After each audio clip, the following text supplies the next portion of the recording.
আমাদের শরীর প্রকৃতির সর্বশ্রেষ্ঠ রচনা। যে অঙ্গ প্রত্যঙ্গ আমরা লাভ করেছি প্রত্যেকটির মধ্যে একটি নিজস্ব বার্তা রয়েছে। একটু ভেবে দেখুন, দুটি চোখ দিয়েছে দেখার জন্য, দুটি কান দিয়েছে শোনার জন্য, নাসিকাও আছে দুটি, দুটি হাত দিয়েছে দ্বিগুণ পরিশ্রম করার জন্য, কিন্তু জীব শুধুমাত্র একটি। তার উপরেও তীক্ষ্ণ বলিষ্ঠ দাঁত দিয়েছে তার রক্ষার জন্য। কখনো ভেবে দেখেছেন কেন? কারণ শব্দ আর শব্দের প্রয়োগ মানুষের সবচেয়ে বড় অস্ত্র, যার প্রয়োগ যত ভেবেচিন্তে করা যায় মানুষ তার জীবনে ততটাই উপরে উঠতে পারে। তাহলে মনে রাখুন, দেখুন, শুনুন আর বুঝুন বেশি, বলুন কম। রাধা রাধা। আমরা সকলে শক্তি অনুভব করতে চাই। এবার যদি আপনাকে জিজ্ঞেস করা হয় যে সবথেকে বেশি শক্তির অনুভব কোথা থেকে করা সম্ভব, তখন কেউ কেউ বলবেন পুষ্টিকর আহার গ্রহণ করলে, ব্যায়াম করলে, কেউ বলবেন ধন লাভ করলে, বন্ধুদের থেকে, পরিবারের থেকে, আদি ইত্যাদি। এইভাবে আপনি শক্তির অনুভব অবশ্যই করতে পারেন, কিন্তু সবথেকে বেশি শক্তির অনুভব যদি আপনি করতে চান তাহলে তা পাবেন শুধু একতার দ্বারা, সংগঠনের দ্বারা। যদি আপনাকে উদাহরণ দিই, নিজের এই হাতটাকে দেখুন, 5টা আঙুল রয়েছে। কোনো একটা বস্তুকে নিজের একটা আঙুল দ্বারা তুলে ধরার চেষ্টা করে দেখুন, বড়ই কষ্ট হবে। তখন আপনি বুঝতে পারবেন যখন এই 5টি আঙুল একত্রিত হয় তখন কোনো কাজ কতটা সহজ হতে পারে। এটাই হলো শক্তি, একতার। সব থেকে ভালো উদাহরণ যদি আপনাকে দিই তাহলে বাঁশি। এই বাঁশি থেকে অত্যন্ত মধুর সুর নির্গত হয় যা সবার মন প্রসন্ন করে দেয়। এই কথা সত্যি, কিন্তু এই বাঁশি আমি একটা বা দুটো আঙুল দিয়ে বাজাতে পারবো না। আমাকে প্রত্যেকটা আঙুল ব্যবহার করতেই হবে, তবেই এর থেকে মধুর সুর নির্গত হবে যা সকলকে প্রসন্ন করবে, ঠিক কি না? ঠিক এইভাবেই যদি আপনি চান যে আপনার জীবনরূপী বাঁশি থেকেও মধুর সুর নির্গত হোক বা সবার মনকে প্রসন্ন করে তুলুক, তাহলে আপনাকেও জীবনে একতা নিয়ে আসতেই হবে। আপনি একাও কর্ম করতে পারেন, পথ চলতেও পারেন, সামনেও এগোতে পারেন, সাফল্যও লাভ করতে পারেন। কিন্তু যখন সকলে একসাথে এগোবেন, সেই পথে চলবেন, সেই কর্মই করবেন, তখন লক্ষ্যে অবশ্যই পৌঁছবেন, সাফল্য অবশ্যই লাভ করবেন। কিন্তু সেই সাফল্য এবং তার আনন্দর সংমিশ্রণটাই একটু অন্যরকম হবে। তাই জীবনে ঐক্যবদ্ধ হন, একসাথে মিলে এগোতে থাকুন, আর আমার সাথে ভালোবেসে বলুন রাধা রাধা। মানুষ ভাবেন যে ধন অর্জন করা হলো অত্যন্ত গুরুত্বপূর্ণ। তিনি আজীবন ধন অর্জন করতে থাকেন, ধন অর্জন করার চেষ্টা করতে থাকেন। সে যাই হয়ে যাক না কেন, পরিশ্রম করতে থাকেন। স্বাস্থ্যের দিকে নজর দেন না, না উচিত সময় খাবার খান, না উচিত সময় ঘুমোতে যান, না পর্যাপ্ত সময় পর্যন্ত ঘুমন, কিছুই না। ধন অর্জন করতেই থাকেন, করতেই থাকেন। আর কিছু সময় পরে যখন তিনি অসংখ্য ধন লাভ করে ফেলেন, তখন তার সাথে ওনার শরীরে অনেক রোগ বাসা বাঁধে। এইসব রোগের উপচার করতে করতে সেই সমস্ত ধন যা উনি অর্জন করেছেন তা তিনি ব্যয় করে ফেলেন। শেষ পর্যন্ত কি হয়? আমরা যেভাবে এসেছি ঠিক সেইভাবেই ফিরে যাই, ধন এখানেই থেকে যায়। দেখুন, একটা অত্যন্ত গুরুত্বপূর্ণ কথা রয়েছে যে আপনার বোঝা উচিত। এই যে ধন, তার ব্যবহার করুন জীবনকে আরো ভালো করে তোলার জন্য। ধনের সদ্ব্যবহার করা উচিত, এমন যেন না হয় এই ধন আপনাকে ভোগ করে ফেলে। এই জীবনকে নিশ্চিত রূপে আরো শ্রেষ্ঠ করে তুলুন। কিন্তু এই ধন অর্জন করার এই প্রক্রিয়াতে নিজের সারা জীবনকে নষ্ট করে ফেলবেন না। এই জীবন উপভোগ করতে শিখুন, আর আমার সাথে ভালোবেসে বলুন রাধা রাধা। কথায় আছে, অন্ধকারে প্রদীপ প্রজ্বলিত করলে চতুর্দিক আলোকিত হয়। কিন্তু যদি এই প্রদীপ আমি সূর্যের আলোর সম্মুখে সকালবেলায় প্রজ্বলিত করে রেখে দিই, তাহলে কি হবে? আপনি বলবেন যে এটা করে তো কোনো লাভই হলো না। সূর্যের প্রকাশের সামনে এই প্রদীপ আসলে কিছুই নয়। এবার এই চিন্তা ভাবনা প্রত্যেক দিন করতে হবে, আর একটা অমূল্য শিক্ষা পেতে হবে। মনে করুন যে আপনি মহাপুরুষের সামনে বসে আছেন, কোনো মহাজ্ঞানীর সামনে, তাহলে সেই ব্যক্তির সামনে নিজের জ্ঞানের প্রদীপ প্রজ্বলিত করবেন না। নীরব থাকুন আর সেই ব্যক্তির সূর্যের প্রকাশের মতো জ্ঞান প্রাপ্ত করুন। যতটা পারবেন জ্ঞান লাভ করুন। যদি এমন কোনো সময় এমন কোনো স্থানে আপনি আছেন যেখানে চতুর্দিক অন্ধকার, কারোর কাছেই জ্ঞান নেই, সেখানে নিজের জ্ঞানের প্রদীপ প্রজ্বলিত করুন। এমন করলে দুদিক থেকেই আপনার লাভ হবে। আপনার জ্ঞান প্রাপ্তিও হবে আর জ্ঞানের সঠিক প্রয়োগও করতে পারবেন। আর এই মন প্রসন্ন হয়ে বলবে, রাধা রাধা। মানুষের মধ্যে একটা বিচিত্র প্রবৃত্তি থাকে, অন্য সকলের বিষয়ে, তাদের জীবনের বিষয়ে, তাদের ব্যক্তিত্বের বিষয়ে, তাদের ভবিষ্যতের বিষয়ে অনুমান করা। এটা হলো অনুচিত। কারোর অতীতকালকে দেখে লোকে ভবিষ্যৎ বলে দিতে পারেন, বর্তমানকে দেখে ভবিষ্যতের বিষয়ে অনুমান করে ফেলেন। উদাহরণ দিতে হলে বলবো, কোনো দাসকে দেখুন, ওকে দেখে লোকে বলে যে ওর ভবিষ্যৎ সেটাই হতে পারে, অনুমান করে ফেলেন। আর এই রাজাকে দেখুন, উনি তো কত সুখী হবেন, উনি তো জগতের সব থেকে অধিক সুখী মানুষ, কত সুখ সুবিধা আছে ওনার কাছে, ধারণা করে ফেলেন। তবে সত্য তো এটাই যে কারোর ব্যক্তিত্বের বিষয়ে, তাদের ভবিষ্যতের বিষয়ে আপনি পূর্ণ সত্য কখনোই বলতে পারবেন না, শুধু অনুমান করতে পারবেন। আর এই অনুমান করে সত্যি কোনো লাভ হয় না, কারণ এই কাল সেটা হলো অত্যন্ত শক্তিশালী। কালো থেকে কালোতর কয়লাকেও হিরেতে পরিণত করতে পারে, অনেক বড় বড় রাজাকেও বিদূষক বানিয়ে ফেলতে পারে এক মুহূর্তেই। তাহলে আপনি অনুমান করে কি লাভ? কি পেলেন অনুমান করে? সেই জন্য কারোর বিষয়ে কোনো অনুমান করবেন না, তার ভবিষ্যতের বিষয়ে অনুমান করতে যাবেন না, কারোর বিষয়ে কোনো ধারণা করে নেবেন না। কিছু করতে হলে ভালোবাসুন, সবার মধ্যে ভালোবাসা ছড়ান, সবার মধ্যে ধন্যাত্মক ভাব ছড়ান। এই মন প্রসন্ন হয়ে বলবে, রাধা রাধা। কেউ বলে জীবন খুব ক্ষণস্থায়ী, কেউ বলে জীবন হলো একটা সুন্দর স্বপ্নের মতো, আবার কেউ বলবে জীবন হলো এক কঠোর সত্য। কিন্তু জীবন আসলে কি? জীবন হলো আপনারই প্রতিবিম্ব, একটা দর্পণ। অর্থাৎ আপনি জীবনকে সেইভাবেই পাবেন যেরকম আপনি নিজেকে প্রতিপন্ন করবেন। যদি আপনি দর্পণের দিকে তাকিয়ে হাসেন, তাহলে আপনি সামনে হাসিমুখী দেখতে পাবেন। এবার যদি আপনি গম্ভীর হয়ে থাকেন, তাহলে আপনি একজন রুষ্ট ব্যক্তি দেখতে পাবেন। শেষে সবথেকে বেশি গুরুত্বপূর্ণ হলো আপনার চেষ্টা। আপনাকে সবসময় চেষ্টা করতে হবে যাতে আপনি নিজেকে প্রসন্ন এবং ইতিবাচক মনোভাবে রাখেন। এটা হলো আপনারই উত্তরদায়িত্ব, তাকে পালন করুন। এই মনকে প্রসন্ন রাখুন, এই সংসারকে সুন্দর বলে মনে হবে। আর এই মন প্রসন্ন হয়ে বলবে, রাধা রাধা। মানুষের একটি সমস্যা আছে যে মানুষ সাফল্যকে মাপতে থাকেন, লক্ষ্যপ্রাপ্তিকে মাপতে থাকেন এবং তার তুলনা করতে থাকেন যে ও এত কিছু পেল আর আমি পেলাম না,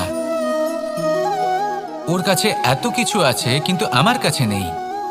এই তুলনা করার জন্য ওনারা দুঃখী হয়ে পড়েন, নিরাশ হয়ে পড়েন। তাই আমি একটা প্রশ্ন করছি যে এটা কি উচিত?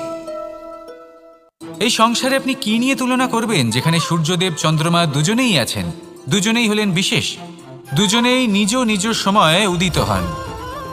এদের মধ্যে একজন না থাকলে তাহলে আমাদের জীবন কঠিন হয়ে পড়বে।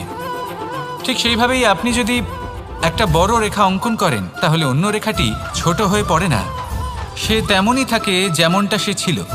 আপনার অস্তিত্ব কখনো ছোট বা বড় হতে পারে না, শুধু তুলনা করার জন্য আপনার এটা মনে হতে পারে। যদি আপনি যুদ্ধ করতে চান, আপনার তলোয়ারের প্রয়োজন পড়বে। যদি বস্ত্র তৈরি করতে চান, এত বড় তলোয়ার দিয়ে কিছুই হবে না, তখন প্রয়োজন পড়বে একটা ছোট্ট সূচের। তাই তুলনা করবেন না, না নিজেকে ছোট মনে করবেন, না অন্য কাউকে। সবার সাথে সহযোগিতা করুন, আর যদি তুলনা করতেই হয় নিজের সাথে করুন, যে কাল আমি কেমন ব্যক্তি ছিলাম, আজ কি তার থেকে শ্রেষ্ঠ হয়ে উঠতে পেরেছি? ভেবে দেখুন ভবিষ্যতে গিয়ে আপনি কতটা শ্রেষ্ঠ ব্যক্তি হতে পারেন। আসুন আমার সাথে ভালোবেসে বলুন, রাধা রাধা। এই সংসারের সব থেকে গুরুত্বপূর্ণ তত্ত্ব কোনটা? প্রথম হলো সময়। জন্ম থেকে মৃত্যু পর্যন্ত এই যে সময়, এটাই তো হলো জীবন। দ্বিতীয় হলো জীবন, যাতে আমরা সময়ের সদ্ব্যবহার করি, শ্রেষ্ঠ থেকে শ্রেষ্ঠতর কাজ করার চেষ্টা করি, বহু বছরের এই পরম্পরা, এই সংস্কৃতিকে এগিয়ে নিয়ে যাওয়ার চেষ্টা করি, এই সংসারে আমরা অংশগ্রহণ করতে চেষ্টা করি। তৃতীয় হলো ধন। সেই ধন যা প্রত্যেক ব্যক্তি অর্জন করতে চেষ্টা করেন। এবার এই তিনটি তত্ত্বের মধ্যে একটা সামঞ্জস্য আছে, সমান ব্যাপার আছে। সে ধনই হোক বা সময় হোক বা হোক জীবন। আর সেই সমান ব্যাপার হলো যে যদি আপনি এটা গণনা করতে থাকেন তাহলে তা কমতে থাকে, যদি আপনি এটা ব্যবহার করেন তাহলে তা বাড়তে থাকে। একে সংগঠিত করে রাখতে চেষ্টা করলে এ হাত থেকে ফসকে যায়, কিন্তু যদি আপনি একে সামলে রাখতে শিখে যান তাহলে এমন কাজ করবেন যাতে সংসারের সাথে সাথে পরবর্তী প্রজন্ম লাভবান হবে। যদি কিছু শিখতে চান তাহলে সামলাতে শিখুন, গণনা করা বা সংগঠিত করা নয়।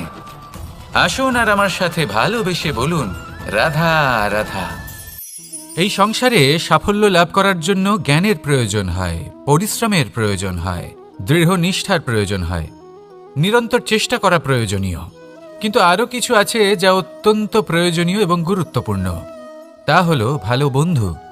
তাদের থাকা অত্যন্ত প্রয়োজনীয়। যদি ভালো বন্ধু থাকে তাহলে সময় এলে তারা ঢাল হয়ে আপনাকে সুরক্ষা করবেন।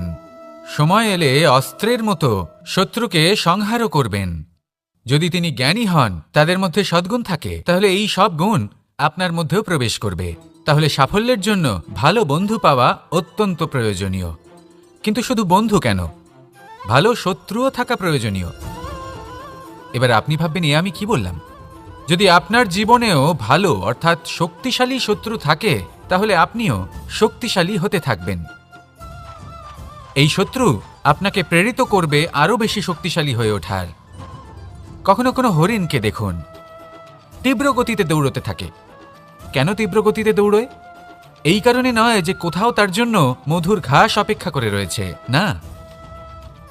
সে এই কারণে তীব্র গতিতে দৌড়য় কারণ সেটা না করলে তার পেছনে একটি সিংহ আছে যে ওকে নিজের ভোজন করে ফেলবে। তাই জীবনে বিপদ, সংকট এই সব কিছুও হলো অত্যন্ত গুরুত্বপূর্ণ। তার সম্মুখীন হতে শিখুন আর আমার সাথে ভালোবেসে বলুন, রাধা রাধা। পুরুষার্থ। শাস্ত্রে 4 ধরনের পুরুষার্থের কথা বলা হয়েছে। প্রথম হলো ধর্ম। আপনি কি জানেন এই ধর্ম আসলে কি? আপনার কি মনে হয় ধর্ম আসলে কি? কোনো বিশেষ ঈশ্বরকে মানাই কি ধর্ম বলা হয়? নাকি কোনো বিশেষ রীতি পালন করাই হলো ধর্ম? নাকি কোনো বিশেষ সাহিত্যকে সর্বশ্রেষ্ঠ মনে করাই হলো ধর্ম? না, ধর্ম হলো সেটা যাকে ধারণ করা যেতে পারে। আর ধারণ শুধু সেটাই করা যায় যা পবিত্র। পবিত্র শুধু তাকেই বলা হয় যা নিঃস্বার্থ, যার মধ্যে শাসন করার কোনো ইচ্ছে নেই, যা সরলভাবেই প্রবাহমান, জল এবং বায়ুর মতো। যখন কোনো ব্যক্তি ধর্মকে ধারণ করেন এবং সেই ধর্ম সেই ব্যক্তিকে রক্ষা করে, তখন তাকে ধর্ম বলা হয়। ধর্ম যা রক্ষা করে অহংকার থেকে, খারাপ চিন্তার হাত থেকে। সেই জন্য পুরুষার্থ গড়ে তোলার আগে, ধর্ম পালন করার আগে ধর্মের প্রকৃত অর্থ কি সেটা বুঝে নিন। এটা জেনে রাখুন যে সমস্ত ধর্মের আধার, সমস্ত ধর্মের ভিত শুধুমাত্র ভালোবাসা। আসুন আর এই ভালোবাসার সাথেই বলুন, রাধা রাধা। কখনো কোনো বাগানের কোনো বৃক্ষকে দেখেছেন যেখানে সুগন্ধি ফুল থাকে, রসালো ফল থাকে? তখন মন প্রফুল্ল হয়ে ওঠে, মন থেকে সেই বৃক্ষের প্রতি ভালোবাসা জন্মায়। কিন্তু যিনি বাগানের মালিক, শুধুমাত্র তিনিই জানেন যে কিভাবে এই বৃক্ষকে আগলে রাখতে হয়, কিভাবে তার পরিচর্যা করলে এতে সুন্দর সুগন্ধি ফুল হবে, রসালো ফল হবে। কখনো কখনো প্রয়োজনের থেকে বেশি রোদ পেলে এই বৃক্ষগুলি শুকিয়ে যায়। প্রয়োজনের থেকে কম রোদ পেলেও এই বৃক্ষ কিন্তু শুকিয়ে যায়। প্রয়োজনের থেকে কম জল যদি পায়, এই বৃক্ষ শুকিয়ে যেতে পারে। প্রয়োজনের থেকে অতিরিক্ত জল যদি পায়, তখনও এই বৃক্ষের শিকড়গুলি নষ্ট হয়ে যেতে পারে। এবার এটাই কিন্তু আমাদের সংসারের সাথেও হয়। আমাদের সংসারের সকল প্রতিভাশালী ব্যক্তি, যেমন লেখক, বিচারক, প্রবক্তা, যোদ্ধা, এদের সবার ক্ষেত্রে এই কথাটাই প্রযোজ্য। যদি বেশি প্রশংসা করা হয় তাহলেও এরা হারিয়ে যাবেন। প্রয়োজনের থেকে বেশি যদি নিন্দা করা হয়, তখনও তারা নত হয়ে পড়বেন। তাহলে আজ আমি এদের রক্ষা করুন কাহিনী শোনাবো, নিজেদেরও। এটা কোনো মনে রাখবেন একটা দুজন বোন জাঁতাকলে গম পেশাই জেনে করছিলেন। রাখুন কখন কোন আর ওনাদের নিন্দায় মধ্যে আপনি যিনি লজ্জিত ছোট হবেন না, ছিলেন, তিনি আর সময় কখন সময় সেখান কোন থেকে ছোট ছোট প্রশংসার দানা দ্বারা তুলে নিজের খাচ্ছিলেন মধ্যে এবং অহংবোধ বিষয়টা জাগ্রত উপভোগ করবেন না। করছিলেন। এবার এই দেখতে মন দেখতে গম পেশাই সমাপ্ত সুপ্রসন্ন হলো। হয়ে বলবে, এবার পেশাই করা গম রাধা, নিয়ে সেই দুজন রাধা। বোন বাড়ি ফিরে আসছিলেন এবং তাদের ফেরার পথে হঠাৎ করে কোথাও থেকে একটি বাছুর চলে এলো। এই দুই বোন ভয়ভীত হয়ে গেলেন আর তাদের হাত থেকে সেই আটা পড়ে গেল, মাটিতে মিশে গেল। এবার এই পুরো ঘটনাক্রমে যদি কারোর বিন্দুমাত্র লাভ হয়ে থাকে, বিন্দুমাত্র আনন্দ পেয়ে থাকে, তাহলে সে কে? সেই ছোট বোন, যিনি মাঝে মাঝেই গমের দানা তুলছিলেন এবং খাচ্ছিলেন। কিছুটা হলেও উনি আনন্দ লাভ করেছিলেন। এবার এরকমই হলো আমাদের জীবনে ভক্তি এবং ভালোবাসা সংক্রান্ত বিষয়। মানুষ নিজের জীবনের দৈনিক কাজে এতটাই ব্যস্ত হয়ে পড়েন, প্রত্যেকদিন শুধু কাজ কাজ কাজ কাজ করতে থাকেন, আর তাতে ভক্তি এবং ভালোবাসার জন্য সময় বার করতেই পারেন না। দেখুন, জীবনে ভক্তি আর প্রেমের এই যে ছোট ছোট মুহূর্ত আছে, এগুলো যদি আপনি যাপন করতে পারেন তাহলে তাতেই আপনি তৃপ্তি লাভ করবেন। বাকি সবই আপনার ব্যর্থ বলেই মনে হবে। জীবনে যখনই আপনি কোনো কাজ করবেন, ঈশ্বরের প্রতি সমর্পিত হয়ে সেই কাজ করুন। আর যখনই সময় পাবেন, তাহলে সেই সময় নিজের আপনজনদের দিন, যাদের আপনি ভালোবাসেন, তাদের প্রতি যত্নবান হন, তাদের শুভাকাঙ্ক্ষী হন। এই প্রেম আর ভক্তির ছোট ছোট মুহূর্তগুলো আপনার জীবনকে চরিতার্থ করে তুলবে। আসুন আমার সাথে ভালোবেসে বলুন, রাধা রাধা। আমরা সবাই সূর্যকে সম্মান করি, ওনাকে শ্রদ্ধা করি, ওনাকে পুজো করি। এই সূর্য আমাদের শক্তি প্রদান করেন, প্রকাশ প্রদান করেন। কখনো কখনো উষ্ণতা এতটাই বাড়িয়ে তোলেন, এতটাই তপ্ত করে তোলেন, আমাদের একথা মনে হয় যে আমাদের এই শরীর জ্বলে যাচ্ছে।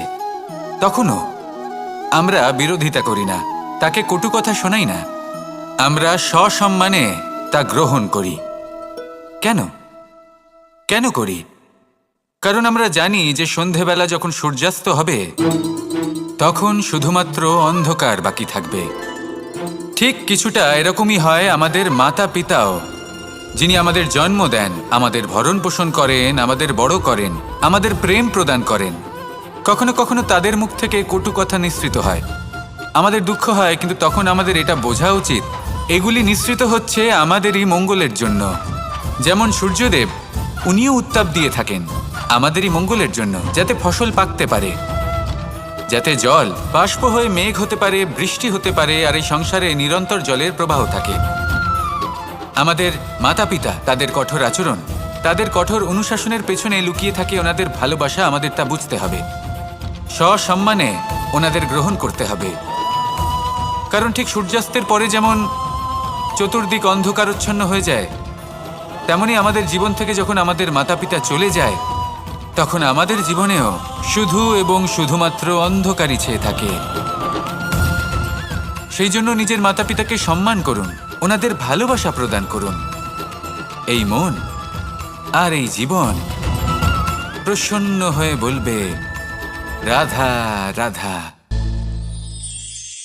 শিশিরের বিন্দু পাতার ওপর পড়ে আর তার গায়ে লেগে থাকে। পাতা তাকে শুষে নিতে পারে না, আর শেষ পর্যন্ত সে ঝরে পড়ে যায়। অন্যদিকে রয়েছে মেঘ এবং চাতক। এদের মধ্যে অনেক দূরত্ব থাকে। মেঘ থাকে আকাশে আর চাতক থাকে ধরিত্রীতে। কিন্তু যখন এই মেঘ থেকে বৃষ্টি ঝরে পড়ে, এই চাতক কিন্তু সেই জলই পান করে, নয়তো সে তৃষ্ণার্ত থেকে যায়। এবার অন্যদিকে দেখলাম শিশির বিন্দু আর পাতার এই সম্পর্ক। এরা খুব কাছাকাছি থাকে, ঘনিষ্ঠও থাকে। অন্যদিকে রয়েছে মেঘ এবং চাতকের সম্পর্ক, যাদের মধ্যে অনেক দূরত্ব থাকা সত্ত্বেও তারা খুব ঘনিষ্ঠ, তাই না? এই সারমর্ম খুব সরল। এই নৈকট্য, এই দূরত্ব, তা আপনার সম্পর্কে প্রভাব কিছুতেই ফেলতে পারে না। এই নৈকট্য, এই দূরত্ব, এইসব হলো শুধুমাত্র মনের ব্যাপার। কখনো আপনি অনুভব করেছেন আপনি কারোর থেকে অনেক অনেক দূরে আছেন, অনেক দূরে আছেন, তাও সেই ব্যক্তির প্রতি আপনি টান অনুভব করেন। সেখানে আপনি কারোর সাথে প্রত্যেক দিন অতিবাহিত করেন, সমস্ত জীবন অতিবাহিত করেন, সব থেকে বেশি সময় তার সাথে অতিবাহিত করেন, তাও তার প্রতি সেই টান অনুভব করেন না। এই সংকেত হলো মনের দূরত্বের। তাহলে মনের এই দূরত্ব দূর করুন আর আমার সাথে ভালোবেসে বলুন, রাধা রাধা। পাখি কখন জন্ম নেয়, কখন উড়তে শেখে, কখন বাসা বানাতে শেখে, কখন নিজের মৃত্যু লাভ করে, এসব আমাদের মধ্যে কেউ জানি না। কিন্তু পাখি একটা কথা খুব ভালো করে জানে, যে এই সংসারে ও যা কিছুই করুক না কেন, এই সংসারের ওকে নিয়ে কিচ্ছু যায় আসে না। এবার আমরা কি করি? কোনো কাজ করার আগে আমরা এটা ভাবি যে এই সংসার যদি আমাকে দেখে ফেলে তাহলে কে জানে এই সংসার কি ভাববে, আমার প্রতিচ্ছবি কেমন তৈরি হবে কে জানে, কে জানে কি হবে আদি ইত্যাদি। এই সব ভাবনায় আমরা মগ্ন হয়ে যাই। কিছুটা এমনভাবে মগ্ন হই যে বর্তমানের কর্মের এই জীবনের যাত্রাপথে সেই সময়ের আনন্দ উপভোগ করতে ভুলে যাই। এবার দেখুন একটা পাখি কি করে, ওর কর্ম হলো গান গেয়ে চলা। ওই পাখি গেয়ে চলে, কেউ ওর গান শুনুক বা না শুনুক, কেউ আদৌ শুনছে কিনা সেই বিষয়টা নিয়ে সেই পাখির কিছুই যায় আসে না। সেই পাখি নিজের কর্ম করতে থাকে। হয়তো সেই জন্যই আপনি কখনো কোনো পাখিকে কাঁদতে দেখবেন না। এরকমই আপনাকে নিজেকে গড়ে তুলতে হবে। প্রথমে নিজেকে জিজ্ঞেস করুন, এই যে কর্ম আমি করতে চলেছি সেটা কি উচিত? যদি আপনার মনে হয় সেটা উচিত, তাহলে সেটা প্রমাণ করুন। এটা ভাববেন না যে এই সংসার কি ভাববে। আসুন আর আমার সাথে ভালোবেসে বলুন, রাধা রাধা। এই পুকুর দেখছেন আপনি? বাচ্চা, বৃদ্ধ, যুবক, যাকেই আমি জিজ্ঞেস করব এটা কি, সবার উত্তর সেই একই হবে। উত্তর তখনই বদলাবে যখন প্রশ্ন এটা হবে যে আপনি এই পুকুরে কি করতে চান। কেউ বলবে আমি এমনি এর পাড়ে বসে এই জল স্পর্শ করে ঠান্ডা হাওয়ার আনন্দ অনুভব করতে চাই। কেউ বলবে আমি এই পুকুরে সাঁতার কাটতে চাই। কেউ বলবে কাগজের নৌকা বানিয়ে আমি এতে ভাসিয়ে দিতে চাই। কেউ বলবে আমি মাছ ধরে নিজের জীবন যাপন করতে চাই, ইত্যাদি ইত্যাদি। আপনাকে একটা কথা বলে রাখি, আমাদের জীবনও এই পুকুরেরই মতন, একই রকম। কিন্তু আমরা এই জীবন নিয়ে কি করব সেই সিদ্ধান্ত আমাদের। এই পুকুরে আপনি মুক্তও পাবেন, আবার পাঁকও পাবেন। যদি আপনি মুক্ত পেতে চান তাহলে এই পুকুরের গভীরে আপনাকে যেতে হবে। ততটাই চেষ্টা করতে হবে যতটা করলে আপনি সেই মুক্ত অর্জন করতে পারবেন। না হলে শুধু পাঁকে হাত পড়বে। তাই যা আমি সর্বদা বলে থাকি, সিদ্ধান্ত আপনার। রাধা রাধা। এই সংসারের সব থেকে বড় সুখ কি? কেউ বলবেন নিজের লক্ষ্য প্রাপ্ত করা, কেউ বলবেন ধন উপার্জন করা, কেউ বলবেন নিদ্রাই সব থেকে বড় সুখ, কেউ বলবেন রাজ্য লাভ করা, আবার কেউ বলবেন মাতার হাত থেকে খাবার খাওয়া, আদি ইত্যাদি। কিন্তু যদি সত্যি কথা বলি, এই সংসারের সব থেকে বড় সুখ হলো সেবা করা। কখনো কাউকে সেবা করে দেখুন। এই সেবা দ্বারা অন্য কোনো মানুষের আশীর্বাদ লাভ করাতেই সুখ রয়েছে। আপনার সেবা ভাব দ্বারা যখন কোনো মানুষ নিজের অন্তরাত্মা থেকে আপনাকে আশীর্বাদ করে, তার থেকে বড় সুখ আর কিছুই নেই। কারণ প্রত্যেক মানুষের মধ্যে ঈশ্বর বাস করেন। নরের সেবাই হলো নারায়ণের সেবা। নিষ্কাম সেবা করাই হলো সব থেকে বড় সুখ। তাই নিজের অন্তরে সেবার এই ভাব জাগ্রত করুন। যে সুখের কথা আমি বলছি সেই সুখ অনুভব করেই দেখুন। এই মন সুপ্রসন্ন হয়ে বলবে রাধা রাধা। বাহ, পুষ্পের সুবাস আমার খুব ভালো লাগে। অত্যন্ত সুন্দর হয় এই পুষ্প। এইভাবে চারিদিকে পুষ্প দেখে মন আনন্দিত হয়ে ওঠে। এবার আপনারা ভেবে দেখুন, আমার চারিদিকে পুষ্প নয়, আগুন আছে। তাহলে কি হবে? আমার শরীর কি জ্বলে যাবে না? অবশ্যই জ্বলবে। শরীরকে কি আগুনের তাপ সহ্য করতে হবে না? অবশ্যই সহ্য করতে হবে। এটাই হলো প্রকৃতির নিয়ম। এই নিয়ম কিন্তু আমরা সবাই জানি, কিন্তু আমাদের মধ্যে বেশিরভাগ মানুষ এই বিভ্রান্তি নিয়ে বাঁচি যে এই যে প্রকৃতির নিয়ম, তা আমার ওপর প্রযোজ্য নয়। তা কিন্তু নয়। আমাদের চতুর্দিকে এই যে নিসর্গ রয়েছে, আমরা তার কতটা ক্ষতি করি সেটা একবার ভেবে দেখুন। আমরা বনাঞ্চল জ্বালিয়ে দিই, বায়ু দূষিত করি, জল দূষিত করি, প্রাণীদের হত্যা আমরা করি। কেন?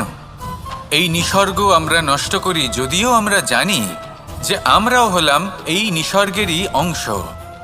এবার দেখুন, শরীরের কোনো অংশে যদি আগুন ধরান, আস্তে আস্তে সমস্ত শরীরও জ্বলে যাবে। সেইভাবেই নিসর্গ যদি নষ্ট হয়ে যায় তাহলে মনুষ্য জাতিও নষ্ট হয়ে যাবে। তাই এই যে নিসর্গ আপনি দেখছেন, এই পুষ্প, এই বৃক্ষ, বায়ু, জল, এদের সকলকে রক্ষা করুন, নষ্ট নয়। মনে রাখবেন, যদি নিসর্গ থাকে মানুষ থাকবে, যদি নিসর্গ থাকে তাহলেই জীবন থাকবে। আসুন আমার সাথে ভালোবেসে বলুন, রাধা রাধা। এই সংসারে সবাই বলেন আমি অর্জুনের মতো হয়ে উঠতে চাই। সবাই চায় যে তারাও যেন অর্জুনের মতো গান্ডীব লাভ করে। তারাও চায় যে তাদেরকেও মহাদেব এসে পশুপতি অস্ত্র দান করবেন। তারাও এটাই চায় মহাভারতের মতো মহাসংগ্রামে বিজয়ী হতে। কিন্তু সবাই ভুলে যান যে অর্জুন যা হতে পেরেছিলেন সবকিছুই অর্জন করেছিলেন। যদি আপনিও অর্জুনের মতো গান্ডীব লাভ করতে চান তবে আপনাকেও তার মতোই শ্রেষ্ঠ কাঠ নির্বাচন করতে হবে। সেই কর্ম আপনাকেই করতে হবে। তার প্রত্যঞ্চা যাতে তীব্র হয় তার জন্য আপনাকে সর্বশ্রেষ্ঠ দড়ি খুঁজে বের করতে হবে। আপনার বাণ যাতে ঘাতক হয় সেই জন্য আপনাকে নতুন নতুন ধাতু খুঁজে বের করতে হবে। সেই শিক্ষা আপনাকে লাভ করতে হবে, তবেই আপনার ইচ্ছে পূর্ণ হবে। অর্জুন হওয়া বড়ই সরল যদি আপনি কিভাবে অর্জন করতে হয় তা জানেন। শুধুমাত্র স্বপ্ন দেখেন যারা, তারা কখনোই অর্জন করতে পারবেন না। কিন্তু যদি কেউ অজ্ঞাতবাস ভোগ করতে পারে, যদি কেউ লাক্ষাগৃহ থেকে পালিয়ে বাঁচতে পারে, যদি কেউ কঠোর তপস্যা করতে পারে, প্রতীক্ষা করতে পারে এবং পরিশ্রম করতে পারে, তাহলে সে অর্জুন অবশ্যই হয়ে উঠবে।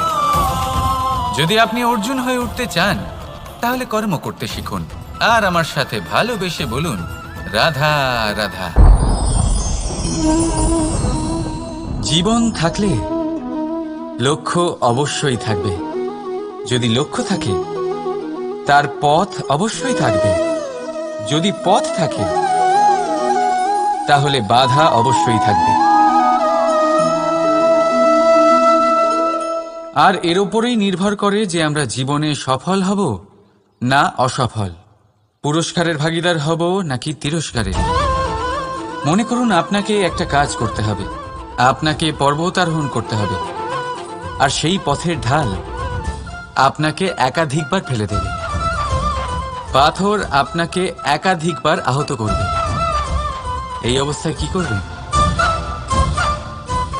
সাধারণ মানুষ বেছে নেয় প্রতিশোধ।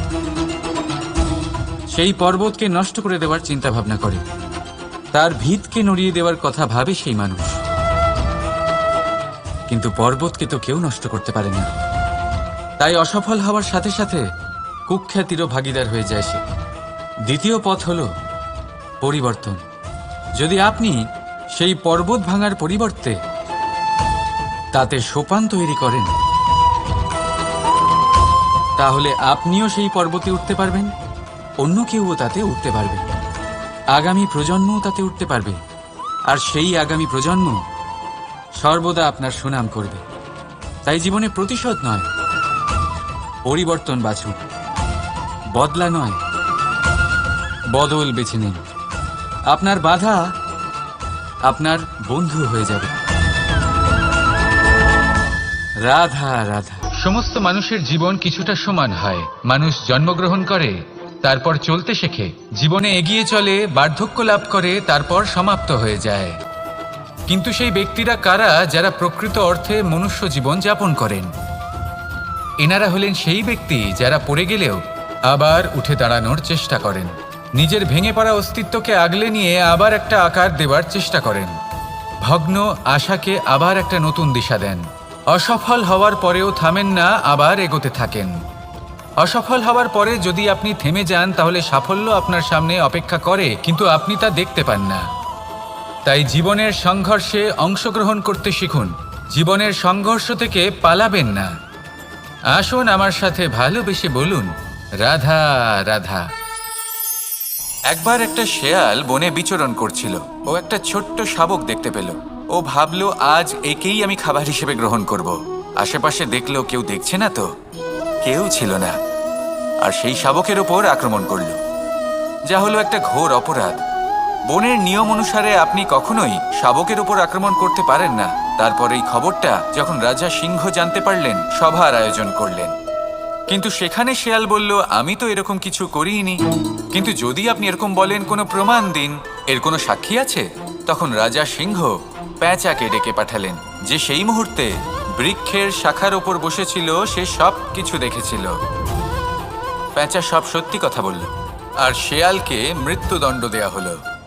এবার এই কাহিনী আমি আপনাকে কেন শোনালাম? কারণ মানুষও কখনো কখনো এরকম কর্ম করেন যা শিয়াল করেছে। এটা ভাবেন কেউ দেখছে না, যখন আমি অনুচিত কর্ম করতেই পারি।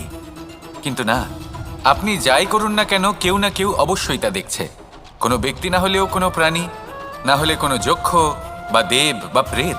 যদি এনারা কেউ না দেখেন, তাহলে ধরিত্রী মাতা দেখেন, যেখানে দাঁড়িয়ে আপনি সেই কর্ম করছেন, তাই না? তাই একটা কথা সবসময় মনে রাখবেন, কে দেখছেন কে দেখছেন না সেই বিষয়ে ভাবা ছেড়ে দিন। এটা খুব সহজ কথা। আপনি যদি উচিত কর্ম করেন, উচিত ফল পাবেন। যদি অনুচিত কর্ম করেন, তাহলে আপনি অনুচিত ফল অবশ্যই পাবেন। সেই জন্য উচিত পথে চলতে থাকুন, উচিত কর্ম করতে থাকুন, আর আমার সাথে ভালোবেসে বলুন, রাধা রাধা। আপনি কখনো কোনো বাজকে নিজের বাসা বানাতে দেখেছেন? এই বাজ যখনই কোনো বাসা বানায়, তখন উঁচু গাছের ডালে বা কোনো পর্বতের শিখরে বাসা বানায়, অনেক উচ্চতায়। আর সেখানে তার সন্তানও জন্মগ্রহণ করে। যখন এই সন্তানেরা জন্মায়, তখন এই বাজ খুবই ভালোবেসে এবং খুব সাবধানে এদের পালন পোষণ করে। নিজের ঠোঁট দিয়ে তাদের ঠোঁটে খাবার পরিবেশন করে। কিন্তু যেই সেই সন্তানেরা হৃষ্টপুষ্ট হয়ে যায় এবং সেই কথা বাজ নিজে বুঝতে পেরে যায়, সেই বাজ নিজেই সেই বাসা ছিন্ন ভিন্ন করে দেয়। সেই সন্তান যাদের সবেমাত্র ডানা গজিয়েছে, কিভাবে উঠতে হয় তারা জানে না, সেই সন্তানগুলিকে উচ্চতা থেকে ঠেলে দেয়। সেই সন্তান প্রথমে ভয়ভীত হয়ে যায়। তারা সামনে মৃত্যুকে দেখতে পেয়ে ভয়ের কারণে তাদের ডানা ঝাপটাতে থাকে। আর সেই প্রক্রিয়াতেই সেই সন্তানগুলি উড়তে শুরু করে দেয়। এবার এই ঘটনায় আমরা কি শিক্ষা পেতে পারি? এটাই, যদি আপনি মাতা পিতা হন, তাহলে নিজের সন্তানকে অবশ্যই স্নেহ করুন, কিন্তু তাদেরকে নিজের আঁচলের তলায় বেঁধে রাখবেন না। যদি আপনি চান আপনার সন্তান জীবনে উন্নতি করুক, তাহলে নিজের মুঠো থেকে তাদের স্বতন্ত্র করে দিন। এই সংসারে সংঘর্ষ করতে দিন। সেই সন্তান নিজেই বুঝতে পারবে যে জন্মের সময় পাওয়া ডানা কি করে ব্যবহার করতে হয়। আর আপনার চোখের সামনে আপনার সন্তান এই আকাশে উড়তে থাকবে। তাহলে আসুন আমার সাথে ভালোবেসে বলুন, রাধা রাধা। সংসারে সবচেয়ে পবিত্র মানা হয় গঙ্গা জলকে। কখনো ভেবে দেখেছেন কেন? কারণ গঙ্গা জলের আবির্ভাব অত্যন্ত শুদ্ধ হয়, তার জন্ম শুদ্ধ হয়, যেখান থেকে তার শুরু সেটাই শুদ্ধ হয়। আর শুরুটা শুদ্ধ হওয়া অত্যন্ত আবশ্যক। আমাদের জীবনে সবই শুরু হয় আমাদের ভাবনা থেকে। নিজের ভাবনাকে শুদ্ধ রাখুন, কারণ এই ভাবনা থেকেই আবির্ভাব হয় শব্দের। আপনার শব্দ শুদ্ধ রাখুন, কারণ এই শব্দ দ্বারাই আপনার কাজ সম্পন্ন হয়। আপনার কাজ শুদ্ধ রাখুন, কারণ এই কাজ দ্বারাই তৈরি হবে আপনার স্বভাব।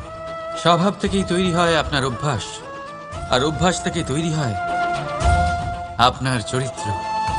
আর এই চরিত্র সংসারের সমক্ষে এক আদর্শ হয়ে ওঠে।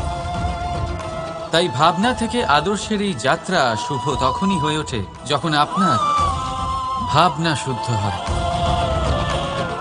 এই সংসারে, এই জীবনে নিজের ভাবনা শুভ রাখলে, শুদ্ধ করলে আপনার মন সুপ্রসন্ন হয়ে বলবে, রাধা রাধা। মানুষ জন্মগ্রহণ করে, তার সাথে ভয়েরও জন্ম হয়। ছোটবেলা থেকেই আমাদের মনে কোনো না কোনো প্রকারের ভয় থেকেই যায়। কেউ এই বিষয়ে ভয় পায় যে তার কোনো বস্তু তার থেকে দূরে চলে যাবে। কেউ এই বিষয়ে ভয় পায় যে আমি নিজেকে হারিয়ে ফেলব। কেউ এই ভেবে ভয় পায় যে আমার প্রিয়জনেরা তারা যেন আমার থেকে দূরে না চলে যায়। কেউ এই ভেবে ভয় পায় যে আমরা যেন পথ না হারিয়ে ফেলি, আদি ইত্যাদি। কিন্তু সত্যি কথা বলতে, ভেবে দেখুন এই ভয় বাস্তবে কি? শুধুই একটা মনস্থিতি, আর কিছুই নয়। যা কিছু আপনি জীবনে পেয়েছেন তা একদিন আপনাকে হারাতে হবে। এই জীবন হলো আপনারই, কিন্তু তাও একদিন সমাপ্ত হবে। তাই ভয় পেয়ে কি লাভ? এই ভয় শুধু আপনাকে জীবনযাপন করা থেকে বাধা দিচ্ছে, আর কিচ্ছু নয়। পথ হারিয়ে ফেললেই বুঝতে পারবেন যে নতুন পথ কিভাবে বানাতে হয়। কিছু মানুষকে জীবন থেকে হারালে তবেই আপনি বুঝবেন যে আপনার আপনজনকে। এই ভয়ের কারণে ভীত হয়ে থাকবেন না। এই তারা নক্ষত্র অন্ধকারের অভাবে গুরুত্ব হারায়। শিবকেও মহাদেব হওয়ার জন্য বিষপান করতে হয়েছিল। প্রত্যেক পরিস্থিতি, প্রত্যেক সাফল্য আপনার পরীক্ষা নেবে, তাতে উত্তীর্ণ হওয়া হলো আপনার কর্ম। যখনই আপনি ভয় পাবেন বা সংকটের সম্মুখীন হবেন, তখন সাহসের সাথে তার সম্মুখীন হন। মনে রাখবেন, যে সম্মুখীন হতে জানে সাফল্য তার সাথে সবসময় থাকে। আসুন আর আমার সাথে ভালোবেসে বলুন, রাধা রাধা। আমাদের হাতটা দেখুন। এই হাতে 5টা আঙুল আছে, যা ভিন্ন ভিন্ন ধরনের। একরকম কেন নয়? কারণ হলো প্রত্যেকের নিজের নিজের গুরুত্ব আছে, নিজের নিজের মাহাত্ম্য আছে। এরা ভিন্ন, তাই একত্রিত হয়ে মুষ্টিবদ্ধ করা সম্ভব, যার দ্বারা আমরা আত্মরক্ষাও করতে পারি, আবার আক্রমণও করতে পারি। যদি 5টি আঙুল সমান হতো, তাহলে মুষ্টিবদ্ধ হতে পারত না, নিজেদের মধ্যে বিভ্রান্তির সৃষ্টি করত। এবার এরকমই কিছু আমাদের সংসারেও হয়। আমাদের দেশ, যেখানে একটি ভূমির ওপর ভিন্ন ভিন্ন ধর্মের মানুষ বাস করেন, ভিন্ন ভিন্ন জাতি, ভিন্ন ধর্ম, ভিন্ন ভাষা। কিন্তু যদি আমরা এটা ভাবি যে কিভাবে এই দেশকে কল্যাণের পথে নিয়ে যাওয়া যায়, কিভাবে এর বিকাশ করা সম্ভব, তাহলে আমাদের একত্রিত হওয়া শিখতে হবে। যেইভাবে 5টা আঙুল একত্রিত হয়, মুষ্টিবদ্ধ হয়, সেইভাবেই আপনার যে ভাষাই হোক, যে ধর্মই হোক, যে জাতিই হোক না কেন, ঠিক আছে, আবশ্যক হলো আপনার নিজের কর্মভূমির সাথে, আপনার ধরিত্রীর সাথে যুক্ত থাকা, সাথে থাকা। তবেই দেশের উন্নয়ন সম্ভব, তবেই এই দেশ স্বতন্ত্র থাকবে, সফল হবে, আর এই মন প্রসন্ন হয়ে বলবে, রাধা রাধা।